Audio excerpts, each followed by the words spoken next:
है ना? वे जो वीडियो फोटोग्राफी चलते रहेगा, बस इसके लिए कुछ करना पड़ेगा अभी अभी।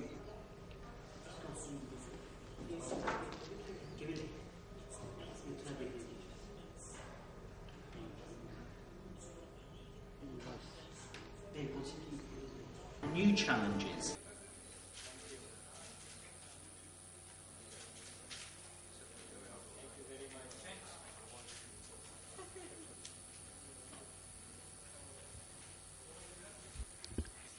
Ladies and gentlemen, friends, we are here today to talk about something very close to Kolkata's heart, education. Few cities in the world can match Kolkatans' passion for learning and acquiring more knowledge. Education today has broken geographical barriers and assumed a more global template. Our students are going out to the world to learn more and more. To meet their ever-escalating aspiration to get educated in an international format, we are delighted to bring to our backyard a time-tested and venerated educational institutions from the UK, the Durham School of UK. Historically, we have laid great story by the British model of schooling, and Durham schooling, with its 600-year vintage, is steeped in history. This is the first time Kolkata will experience international schooling powered by such an iconic brand. And as the former seat of British rule, the city perhaps deserves it all the more. This is also the first time Durham School is stepping outside the UK, and together with the Infinity Group, it will roll out a clutch of international schools across the country over the next few years, offering the same Durham pedigree all through. We are honored to be a partner in this wonderful initiative, which simply carries forward our commitment to education. We have today with us Mr. Martin George, Headmaster of Durham School UK, Mr. Lichan Langdon, Chairman of Durham School Trading, Mr. Peter, Member of Governing Body of Durham School and the Director of Durham School Trading, and Mr. Brijesh Bakra, MD of Durham Infinity International School Limited, which is a joint venture company we have formed with Durham and Infinity Group. They will all give you the details of the school and the alliance model in more details. I would request Mr. Richard Langdon to talk about little bit about the philosophy of the Durham School and introduce you to the other members. Thank you very much, Mr. Langdon.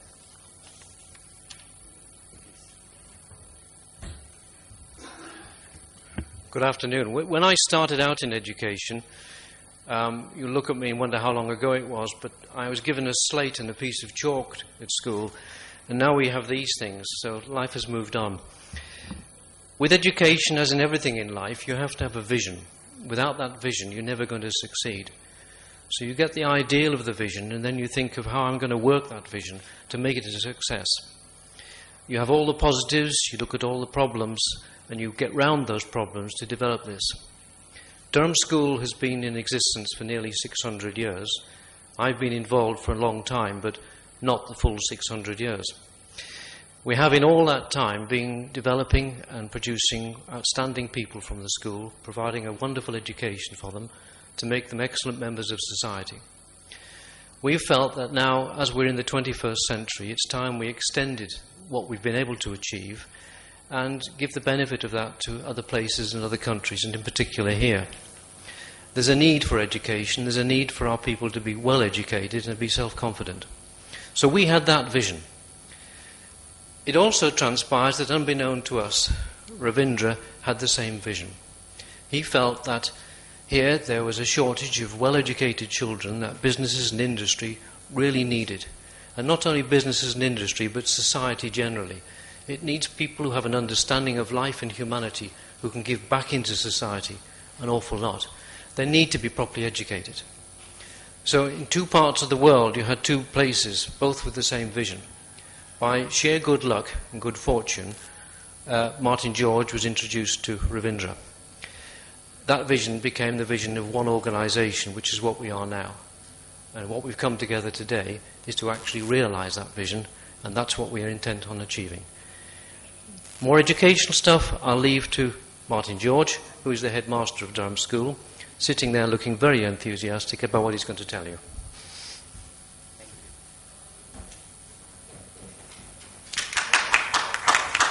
Headmaster's trait. Headmasters don't like standing behind lecterns. They get nervous. So if you will forgive me, I'll stand in front of you. 36 years ago, a young boy walked through the doors of Durham School, and he was amazed at what he saw. He very quickly realized that he was at a very special place, and although you may find it difficult to believe, that boy was me. I actually went to Durham School as a boy.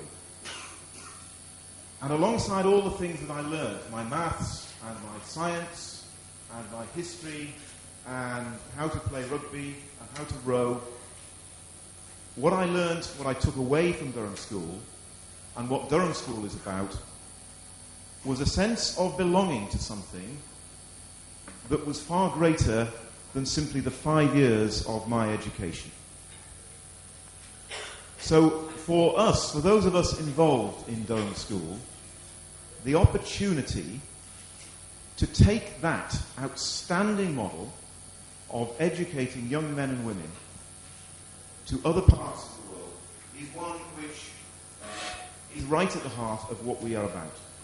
Now I'm going to say a little bit, if I may, in a second or two, about some of the features of Durham School that I think mark us out. But before I do that, we have a film which I would like you to watch. And this film, in a short 7 minutes, endeavours to encompass 600 years of outstanding education.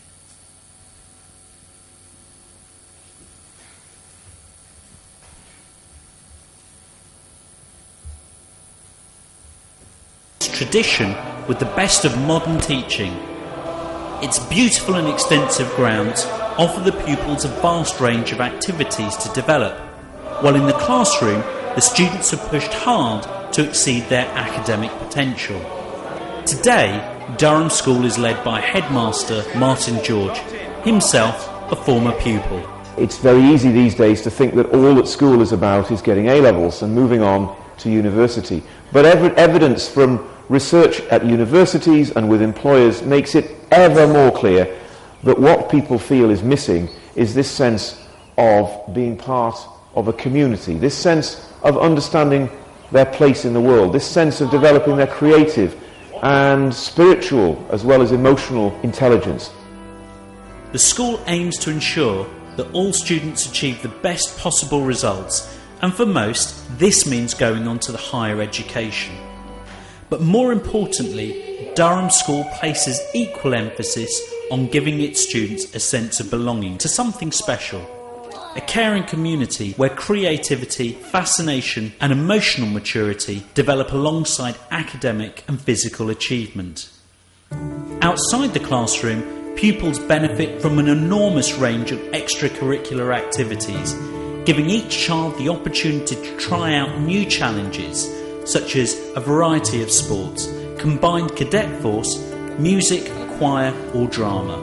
The way in which we support pupils is unique. We tend to identify early on what a pupil's special gifts are, and we like to nurture them and encourage them in that. And with the parents, we will often have an individual programme whereby the child is released at certain times of the day to fulfil their commitments outside the school, while benefiting from the full academic and extracurricular programme that we offer here. Once students leave Durham School, they remain part of the school and join and benefit from an extensive alumni network. I'd like to think I sampled just about everything that the school has to offer. I studied geology at Durham University, and this morning I met there one of the other ODs, which are old Denelmians or people who have left the school. Because of the history of the school, you feel like you belong to something. And when pupils leave this school, they don't say, I went to Durham School, they say, I am an OD, which is Old Denelmian. And so you feel, the history gives you a feeling of belonging. You belong to a community. And you belong to it while you're here, but you also belong to it once you've left. Young people come to Durham School from all over the world to pursue their ambitions. They flourish under the balance between academic and co-curricular activities.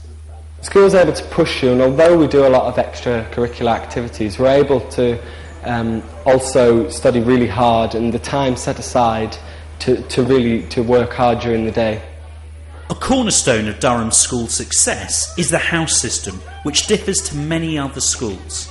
Each house is situated in a separate building, and dedicated housemasters or housemistresses provide excellent pastoral care. The most valuable thing that we give is time. That they're here with us for 7 years, they're here with us on a daily basis for a much more extended period of time. They're around us, they're able to ask questions, whether it's about university, whether it's about their health, their sport, whatever. They've got someone who is always going to be there, as have the pupils' parents. Things that were important to us in choosing Durham School were knowing that Nicole would be happy. That's critical. Being able to board was important, and that she could concentrate on both her rowing, which was very important to her, and also on her A-levels. Boarding does definitely have a family atmosphere, especially with the year like 8s and 9s. It's as if they're your little sisters, and getting them ready for their discos is so much fun. And it's a really strong community within the house. Accommodation at Durham School is flexible, and boarding can be chosen to meet the individual needs of the family. There is full boarding, we've then got weekly boarding, or there is even then occasional boarding or flexi boarding where it would focus on 2-3 days a week on a regular basis. Continuity in education is paramount at Durham. The school enables a seamless transition between the junior school, senior school and eventually the sixth form, and many of the pupils now go through the entire range. For parents whose children may have experienced other schools before joining Durham, the benefits are clear. Although it's a very, very small, tightly knit school, he's actually responsible for preparing, doing his prep every night, also making sure he's got the right equipment for every single lesson. I have 2 sons and a daughter, and they've been given an amazing level of confidence from here, quiet confidence, to try anything. Importantly for me is the encouragement to children not to be frightened about the mistakes that they made. The world can be an unforgiving place, and I think children feel anxious that if they get something wrong, this is going to be used as a judgment against them, or that they're going to be in some way considered to have failed. If the children can be confident that mistakes will be seen as part of the process of gaining that confidence, then that confidence will become a genuine part of their character. Throughout their time at Durham, pupils develop their social skills, academic skills and life and work skills that they are likely to need in the wider world. The atmosphere that Durham School creates indeed gives its pupils confidence, and it's this happy and supportive environment that allows them to truly succeed. The success of Durham School is not measured by the A-level results or by the percentage of children who go on to universities, critical though that is. It's by the people who leave. When I see our leavers on speech day, as they walk out of chapel for the very last time, with tears in their eyes, with a sense of pride of belonging to something that they see as unique, I can say, job well done.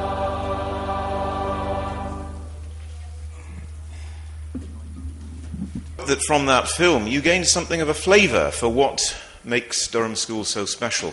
We pride ourselves on everything that we achieve and everything that the students do. And of course, for the vast majority of those students, it is the academic education that they receive which is the stepping stone to their future careers. And pretty much every single child will leave our school and go on to university. And the universities they go to will range from Oxford and Cambridge and occasionally from universities in America or France or other parts of the world, reading a whole range of subjects, from medicine through engineering to sports management to teaching, pretty much everything that you could imagine at universities. At some point or another, one or more of our students will study. And that, of course, is absolutely critical. It is why the parents choose to send their children to a school like ours. But they also send them because they recognise that we are creating happy children. And one of the things that was said there by the girl who you saw speaking with her mother was about that happiness. And I think you could see that that was a genuine, happy student. Genuinely happy. And incidentally, I might also point out that that particular girl has gone on to read chemistry at Newcastle University, and just this month was rowing for Great Britain at the Youth Olympics in Australia and gained a gold, a silver and a bronze medal. So not only have we made her happy, we've prepared her for university where she's studying chemistry, and we've also managed to create an Olympic champion.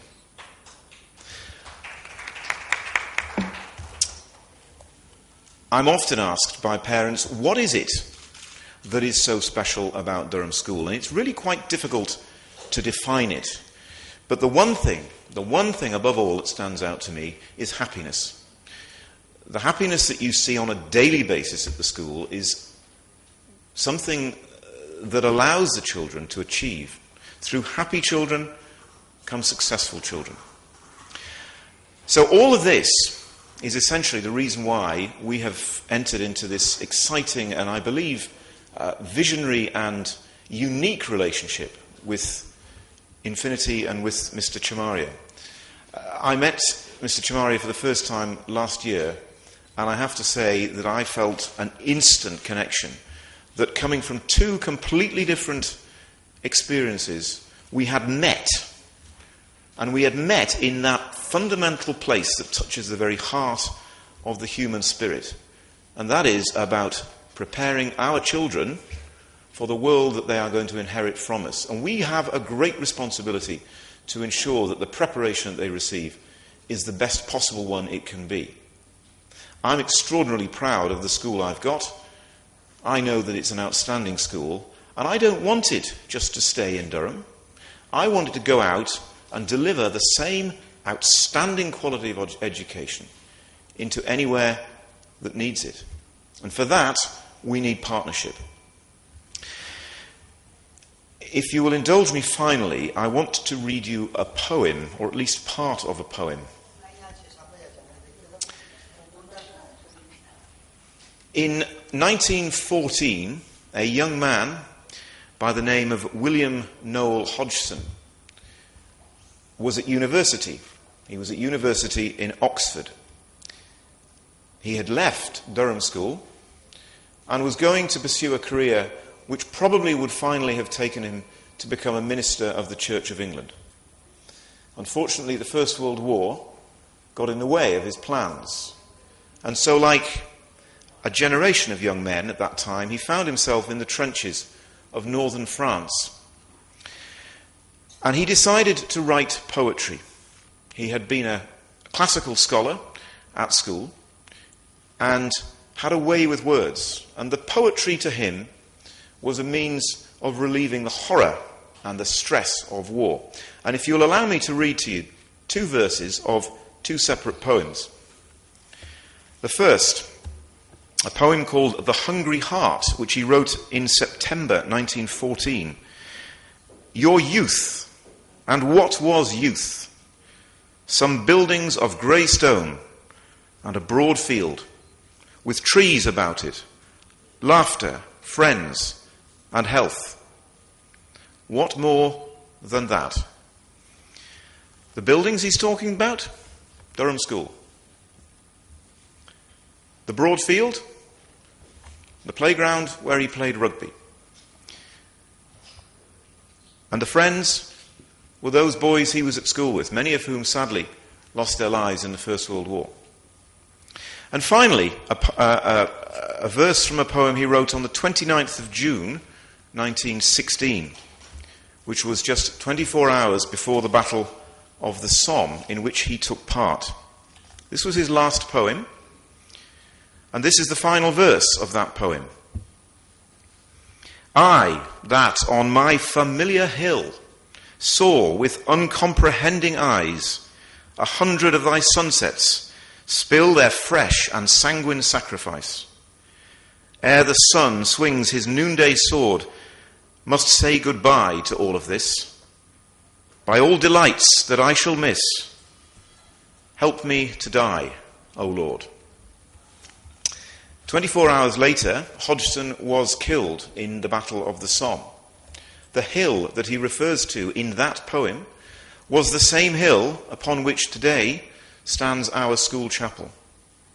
Now, the reason that I read that poem to you is to demonstrate that even hundreds of miles away from home, in the most stressful and terrifying of environments, the one thing that gave that man hope and gave that man something to cling on to was his school.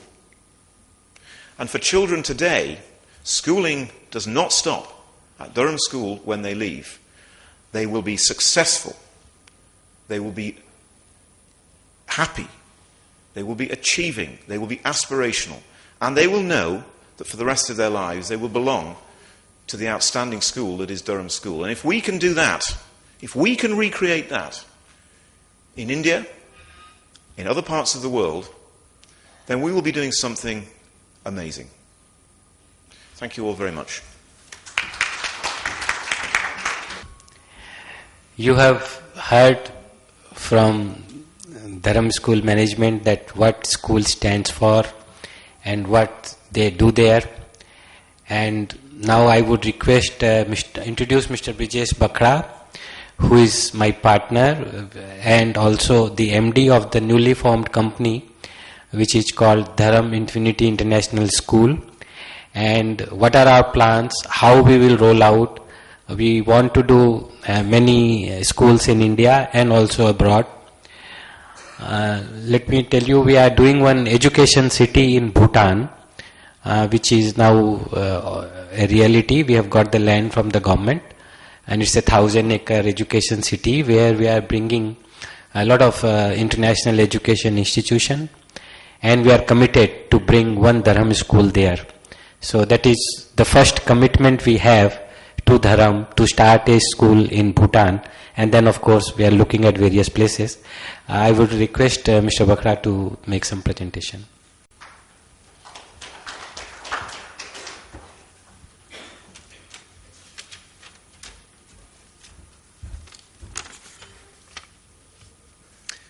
Good afternoon, ladies and gentlemen.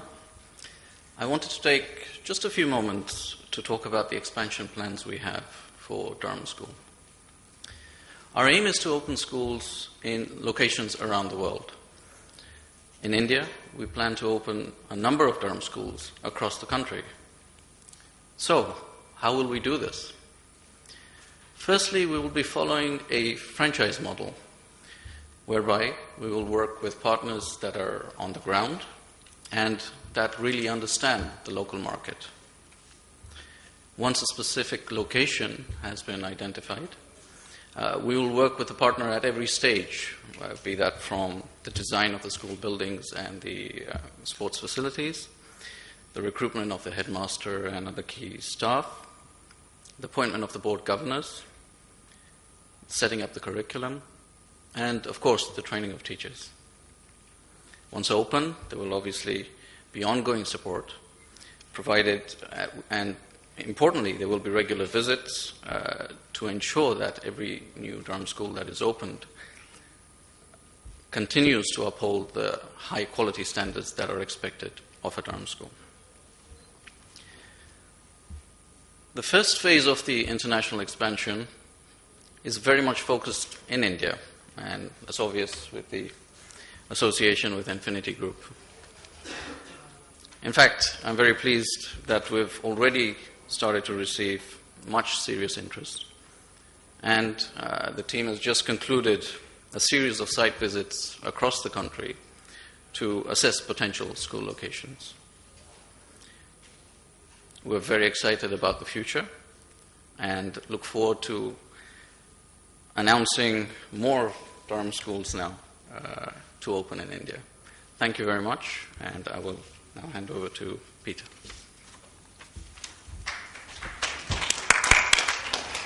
Thank you, Brijesh Bhai. May I now request Peter Bell, who is the member of governing board of Durham School and also a director of Durham Trading, to speak a few words.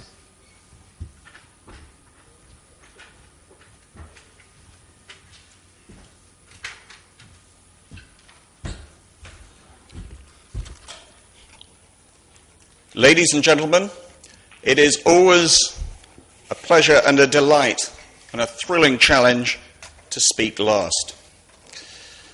But I stand before you as a member of the Durham School Board of Governors to tell you of our utter and entire commitment to this project.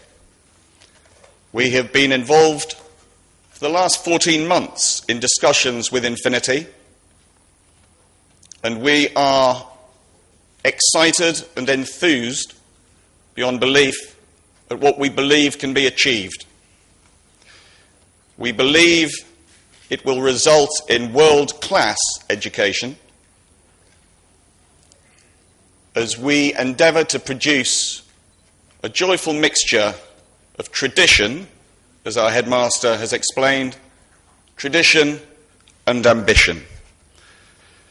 The vision and ambition of our Infinity colleagues and partners has been a pleasure to behold. I was asked to keep my words shorter than an England cricket team innings. I promise you I shall do that. Durham School, it is often said, and I am often stopped in the street when I say that Durham School is not a good school. It is not a good school. Durham School is a great school. And in fact, even that isn't entirely accurate, because Durham School is one of the greatest schools that one can find in England, and hopefully now in India and around the world. We have found a perfect union with our friends at Infinity. I would like to say it's the most exciting union in England since William and Kate announced their engagement. But we believe powerfully in the force and the good of educating the young.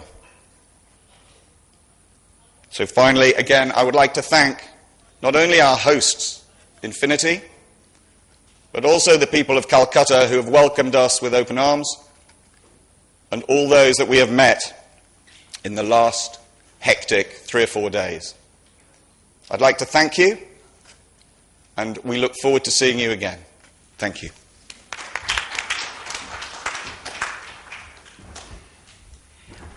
Thank you, Peter.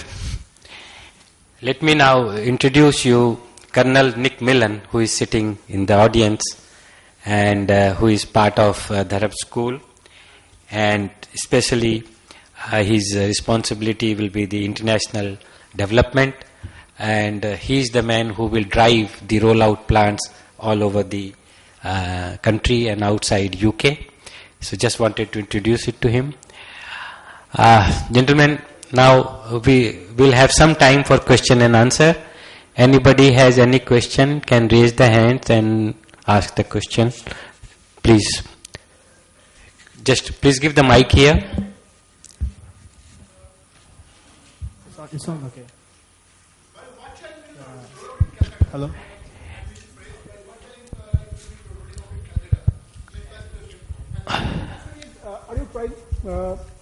Are you trying to hire a property to run the school, or you want to develop it? Another question is, another question is affiliation. What kind of affiliation are you looking for? Okay. We have definite plans for Calcutta, but I can't give you the timeline because we are looking for the land and the opportunities available. Our model is to do at least a school in 20 to 25 acre of land. So to find that land, to find the proper location, We are working on it. Calcutta is certainly in our map. We belong to Calcutta. We are from Calcutta. Of course, Calcutta is our priority. But it will take its own time. This is just the launching of the company and the vision. Property, hired property, or you want to? No, we cannot do it in a rented property. First of all, it is not allowed. We have to own the property, or has to be a long-term lease. And secondly, there is no ready-made property available of that kind. So we have our own specs to meet and the standards. So we have to do a greenfield project. Hello, I have a question. Please. Yes. Hello, I'm Shantanu. I'm from Asian News newspaper. I want to ask that you have talked about your plan to set up schools in India. Can you please just elaborate yourself now? What are the actual plans and where do you want to set up your schools? Because we are clueless actually. What do you actually want to do in India? That's the basic. I understand what you're saying. The plan is, as you have heard, that we want to do number of schools in India. But if you ask me specific numbers, that's what I'm saying. If you ask me specific numbers, we are not ready with that yet.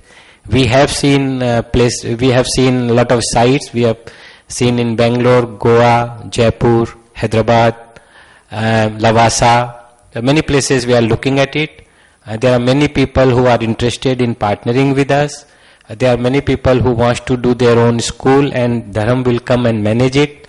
So at the moment it's fluid, but as minimum we hope that we will do around 3 to 5 school in next 3 to 5 years time.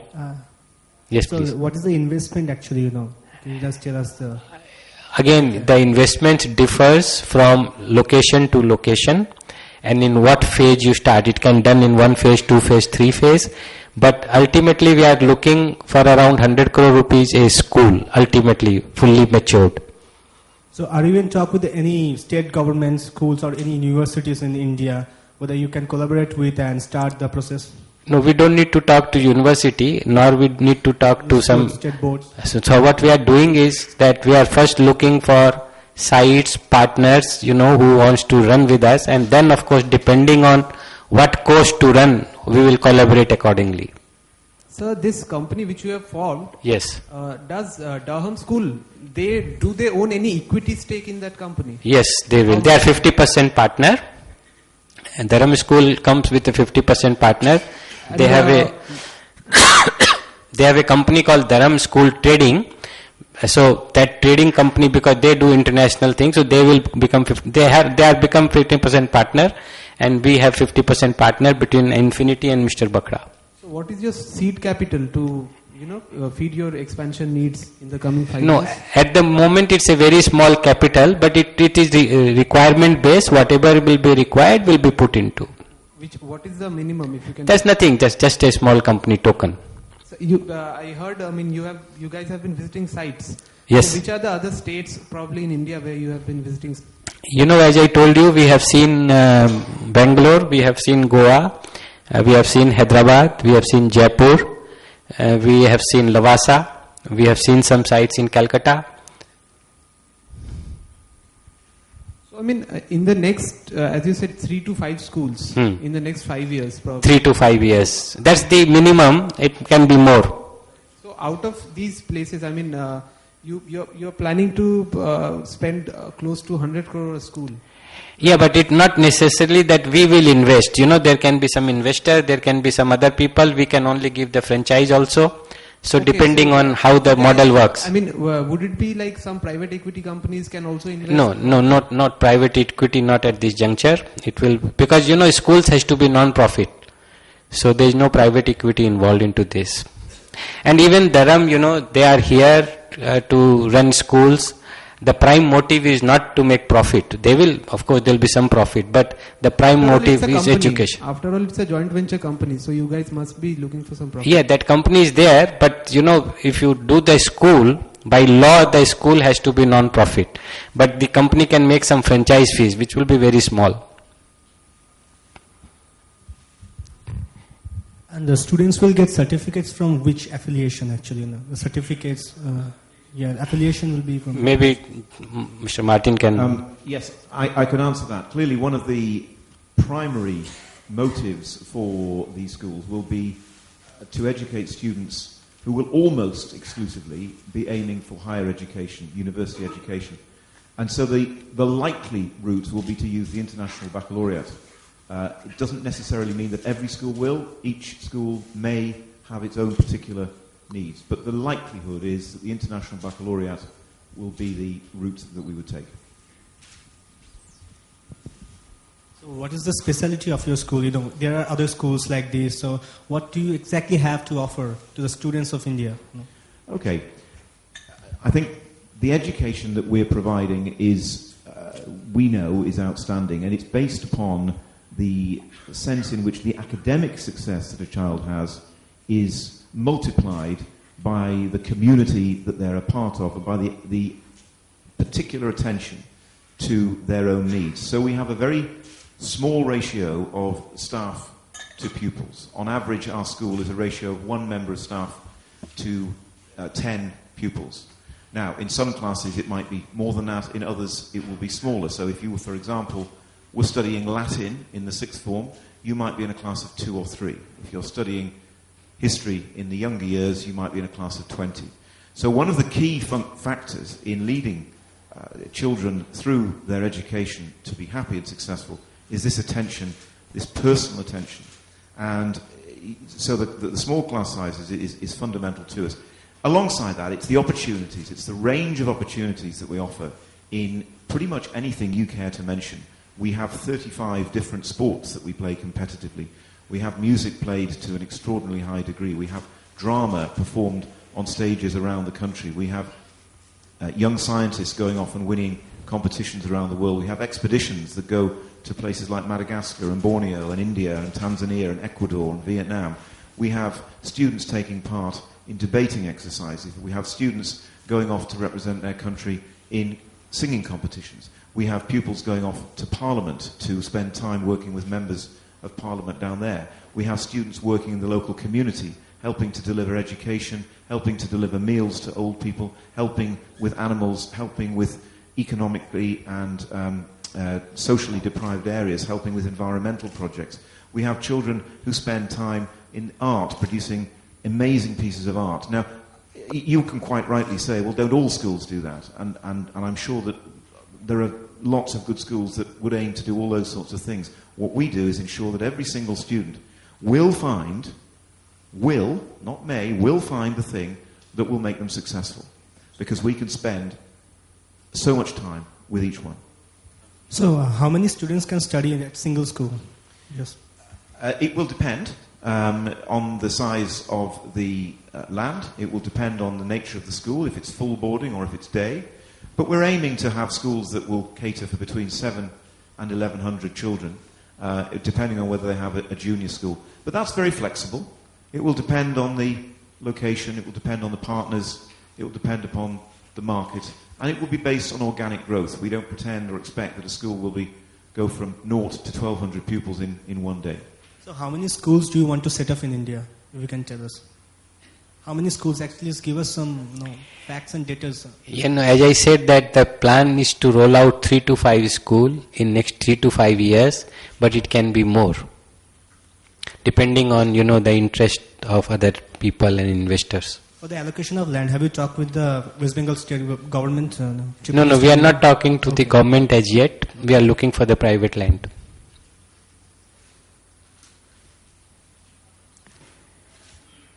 Any other question? Anybody like to ask? Please. So the presentation was very impressive and your speech was extremely passionate. But that's where my question lies. You have a 600-year-old heritage to protect. And this is the first time you're coming out of England. So how do you think you're going to manage the quality of Durham in India? What will be the checks and balances? I think you've probably hit on one of the critical things. We're not here just to provide another school. And that's absolutely fundamental. So at the heart of this is an understanding that any school that is set up is going to have to meet some pretty stringent standards to ensure that what is being delivered essentially mirrors the heart and soul of Durham School. Clearly, they will not be clones. They will have their own feel depending on the environment that they're in, the part of the country they're in. But if we can protect that, then we will be able to protect the essence that is Durham School. So, first of all, there is the quality control at the point of inception, at the point of setting up a school. Secondly, there is the role that we will play in the appointment of key staff, the headmaster or headmistress, the senior housemasters and mistresses, those who will take the DNA of Durham School, will suck it in, and then will blow it out in whichever school they are then going to be running. Those individuals will undergo, as part of their appointment, a lengthy training and induction process at Durham School, where we will make sure that we are happy, that they understand what it is that they're delivering. And then on an ongoing basis, using Brijesh, Colonel Millen, and other members of Durham School, we will be fairly regularly going out informally and formally to inspect schools and to ensure that the standards are being met. And this is entirely the norm, an inspection regime that we are subject to in the UK to ensure that we are meeting standards. Now, some of those standards will be very compliant standards. You've met the standard or you haven't. But at the very heart of it is also the sense in, when I go into a Durham school anywhere in the world, as the headmaster, will I go in and feel I'm at home? So it's a very, very important question. It's absolutely the heart of what we're doing, and it's absolutely the heart of what all of us sitting here are committed to, that we must not ever compromise on quality.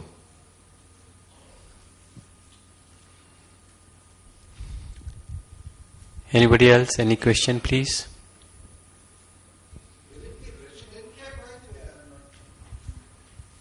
Will it be a residential school? Will it be a residential school? A residential school.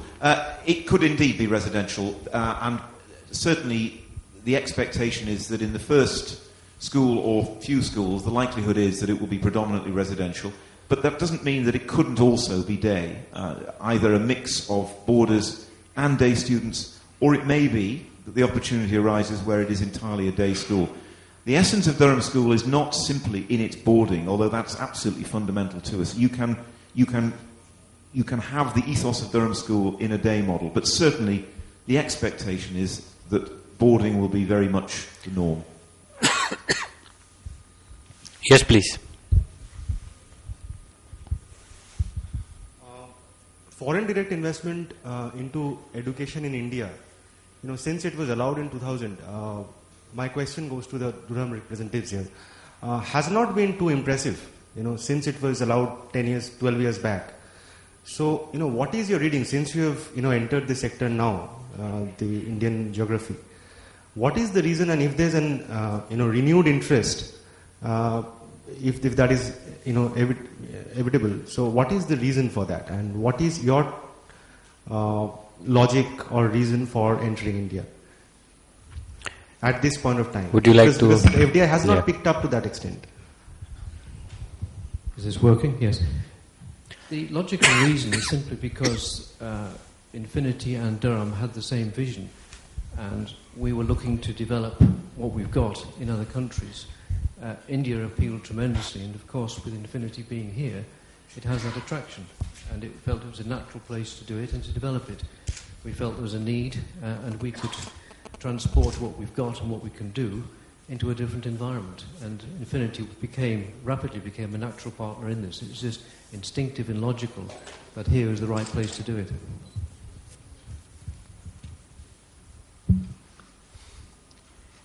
Any other question?